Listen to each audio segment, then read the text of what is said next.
And Benza spoke about it when he spoke about how Fifth Season got into management, is that they were doing events or experiential, experiential brand concepts, I guess. Like, experiential marketing. Yeah, branded campaigns, you know what I mean? Impact marketing, experiential stuff for big brands. And they saw that, they're working with a lot of talent. And that talent, when it comes to management or career guidance, is underserviced or underserved. So they envisaged a future where there is like a professional management company that's managing the careers of artists. And then they saw that opportunity. And then they ventured into that. Right? And then they set precedents because they were pioneering, they were innovative, they were professional. And that's how they built their reputation. And then you look 5 years in the future, what they started, other people are doing.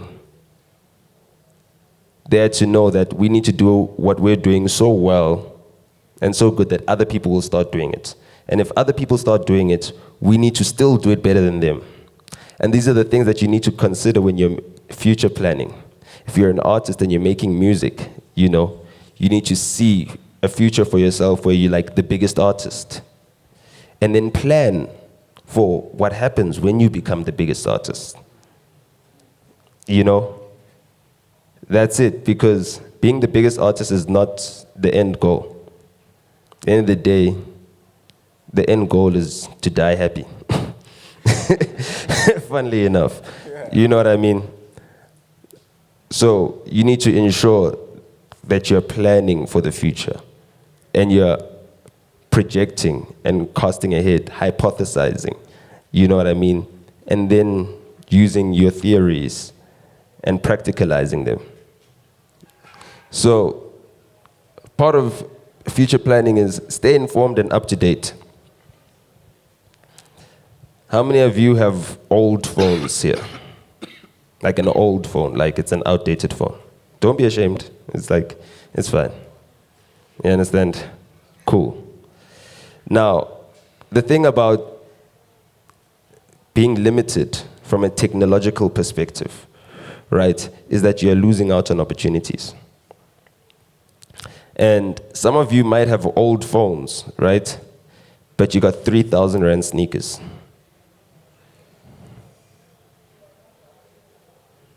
I've never bought a pair of sneakers for 3,000 Rands. Just, FYI. But that's your priority, is to have the freshest clothes, be up to date with fashion. But when it comes to things that actually help you get work done, anything will go. It can't be like that. You need to stay informed and you need to be up to date. How many of you studied for your exams using old textbooks? Some people had to. But given the opportunity, what would you have used? The latest, the newest, right? And that's how it works with everything in life. If you're studying from the old textbooks, you need to understand that the world has changed since those textbooks were made. When I was in school, which is not too long ago, I think it changed in 1999 or something like that, where we found out that Pluto was a comet and not a planet. But think about it like that. There's some kids that are arguing with their parents right now saying, yo, mom, Pluto is a comet. It's not a planet. And their parents are like, no, that's not what was written in my textbook. You see how it holds you back to not be up to date? Yeah. Discern between fallacy and reality. There's an impression that's created. That's what us managers are supposed to do. We're supposed to create this impression. But you need to know the difference between the impression or the fallacy and the reality. You need to stay in touch with the reality, because that is where you really are. As much as you might put on this appearance, right, as to what you aspire to, You need to be very aware of your reality. That helps you manage expectations as well, you know. And when it comes to future planning, you need to know the difference between the fallacies and the realities, because what really makes you plan for the future, right, is just your competitive nature. You see other artists doing great things and you want that for your future. And that informs how you make decisions about, you know, your career moves and everything else. You need to know what the fallacy is when you're looking at someone else's playbook and know what the actual reality is.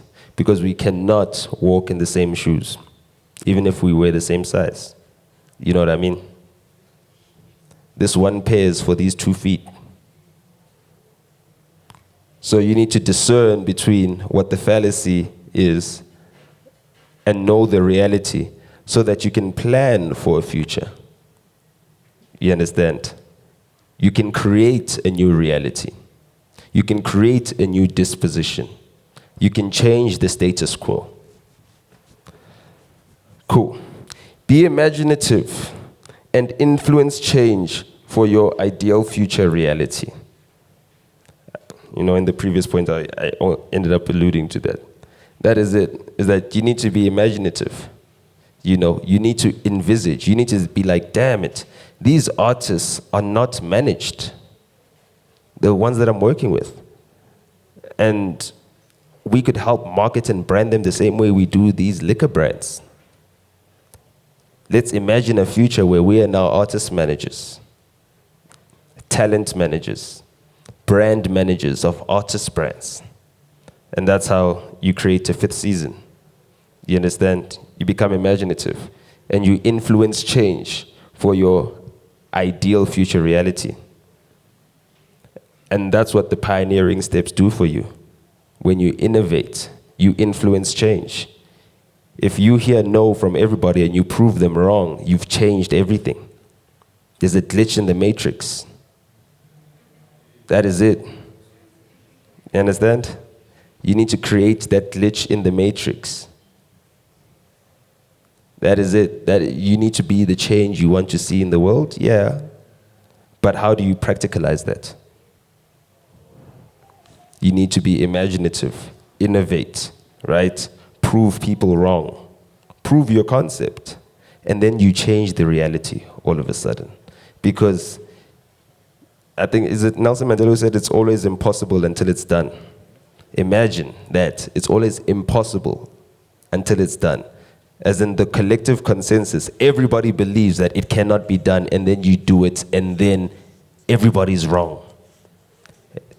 Then reality has changed.